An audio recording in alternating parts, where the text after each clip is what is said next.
Welcome to AdvisorAnalyst.com interviews. I'm speaking with Anthony Boright, President and co-founder of InvestorPOS.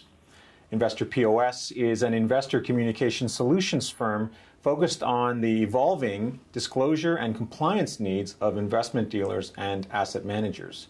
Recognizing the increasingly strict disclosure landscape affecting independent and bank-owned asset managers, large and small IROC and MFDA dealers and advisors serving investors, InvestorPOS has developed an innovative suite of hosted software-as-a-service solutions to address the document composition, delivery, compliance, and reporting needs of the financial services and insurance industries. Now, Anthony, when did you first get into this business? I've been in the financial services and technology fields for just about 30 years. I worked on retail and institutional fixed income trading desks back in the 90s, and like many from the bond market, left for greener pastures, in my case the internet space. I've been working with financial services firms since then, developing technology solutions to help them further their business objectives and innovate and leverage technology where they can. When did you start InvestorPOS, and what was your motivation? Well, I started InvestorPOS in 2010 along with my business partner, David Reeve. Dave and I had respective businesses already going and had been talking to a number of very similar clients, namely the investment dealers and asset managers. And it was these clients who approached us and said, what are you doing in this space, particularly around disclosure and this mounting compliance regime that seems to be affecting the entire industry? And so it gave us a moment of pause, and we started InvestorPOS back then. We first developed an automated publishing solution to help asset management companies develop these new documents called fund facts, which were really in response to the new point-of-sale regulation. We've since added other disclosure documents like the MRFP, the financial statements, and now prospectuses to that same publishing platform. And clients like TD, CIBC, Russell Investments, Empire Life, they're all using this publishing platform to reduce the traditional typesetting timelines and certainly costs associated with the creation of these documents. We're now working with dealers on the CRM2 regulation, which is being rolled out over the next 2 years because it too is affecting advisors and dealers and how they communicate with their investors. Tell me more about point-of-sale regulation and also about your solution, your delivery solution. Well, for some time, the regulators have known that nobody reads the prospectus. And really dating back to 2003-ish, they developed a point-of-sale framework which really outlined their vision for better disclosure and communication between the manufacturers, the dealers, advisors, and their investors. When they first tabled point of sale, they described their vision for providing investors with a shorter, a simpler, a plain English document, and not the legal document that's come to be known as the prospectus, called a fund facts document. And the ultimate goal of the regulators at that time, and soon to be rolled out, was delivery of this document on a more timely basis. The challenge that regulators have long had is that any kind of disclosure, certainly the prospectus, is provided after the fact. It comes out along with the trade confirm, typically 2 days after the purchase decision has been made. And so it's the timeliness of that disclosure event that they've tried to change too. They've also told us that in the future, advisors will have to start delivering this fund facts document in lieu of the prospectus. June of this year, in fact, it has to replace that document. That's coming right up. Well, it is. After a lot of talk and lots of industry consultation, the time is now for dealers to start implementing these solutions. Many have. We've worked with some on an early adopter basis to roll out a stage 2 compliant solution. So how does your solution work? Well, the regulators say that the dealers and their advisors have to deliver the most recently filed fund facts document. The challenge is there are currently about 35,000 of these fund facts documents for every fund company under the sun in Canada. And they're updated annually, just as the prospectus, or on an ad hoc basis as there's a material event to the underlying fund.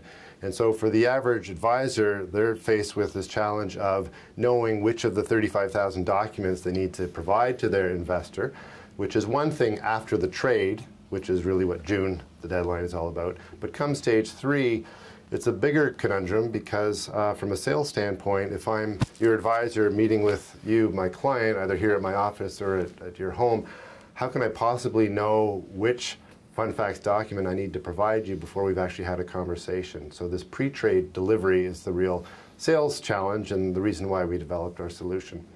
So what we have done is we developed a repository of all of these fund facts documents taken in real time from CDAR, which is the industry repository for all the issuers to actually upload their documents. But the challenge with CDAR, as anyone who's worked with it would know, is that these documents are filed in large PDF forms by legal counsel. It's not exactly friendly, is it? About as friendly as an alligator, as some of our clients like to say.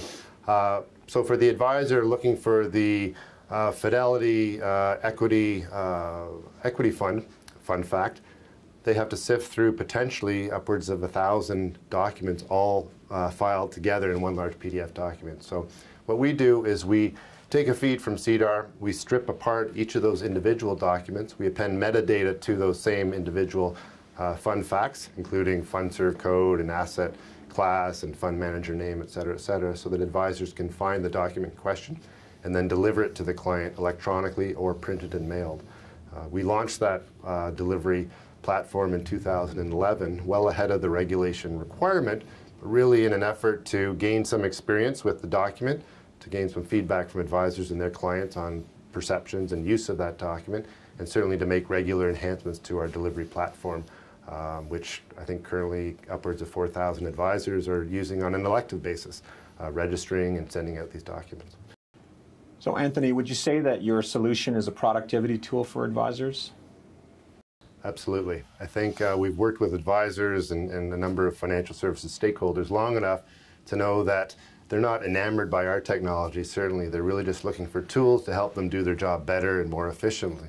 And when it comes to this new compliance regulation, at the risk of not selling mutual funds because the compliance is now too onerous for them to administer, we've tried to create a tool that in less than a minute they can, through a Google-like search, find the document in question, the so-called needle in the haystack, identify which client they want to send it to and through which delivery channel, in person, whether I'm here at my office, print it out and hand it to you, or electronically sent via email, or printed and mailed. And they can do that in a very,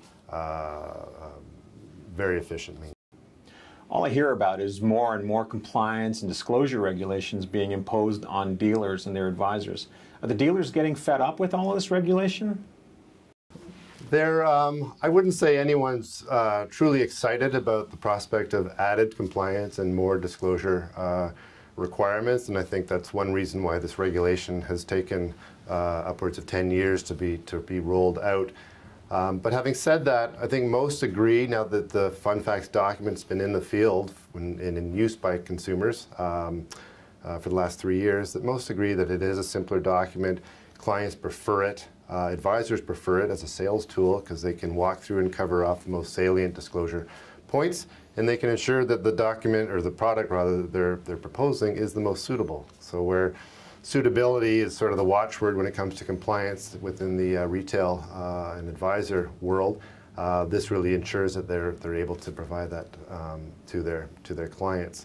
And so while no one necessarily likes more compliance, we do know that the fund facts is an opportunity for dealers, certainly, and advisors to start delivering a new document. In the case of this document, it's much shorter than the prospectus. It's 2 to 4 pages.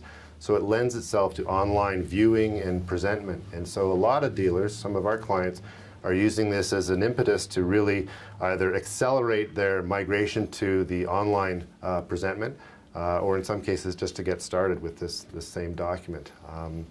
We applied for exemptive relief with the regulators along with one of our clients, TD Waterhouse, last year. We were granted relief very quickly to start using our delivery platform, and for any dealer that does so now, they can move towards to the fund facts delivery online or printed mailed, as I said, before that deadline. And we've had clients doing just that. We've been rolling out for IROC and MFDA dealers over the last several months, really for the cost savings that they stand to gain from moving to this shorter document with less printing, less postage, and in many cases, e-presentment opportunities. How can advisors learn more about your solutions, either for themselves or for their dealer head office? Well, most of the information they'd want is on our website at InvestorPOS.com. They can contact us through the website. There's lots of videos and brochures and certainly lots of marketing information there, but of course happy to talk to any advisor or dealership that's interested in implementing solutions.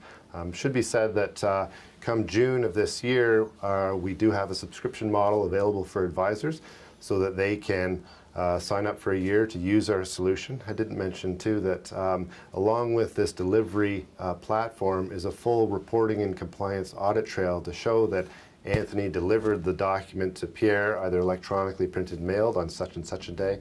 In the case of electronic delivery, the advisor actually knows through the reports that his client clicked on that link and opened that document. So from a sales standpoint, it's very helpful to know that this thing has happened and that I can follow up at stage 3 and actually do the trade.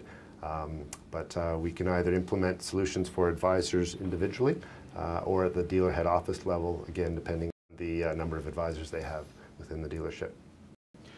Anthony, thank you very much for your time today. Thank you.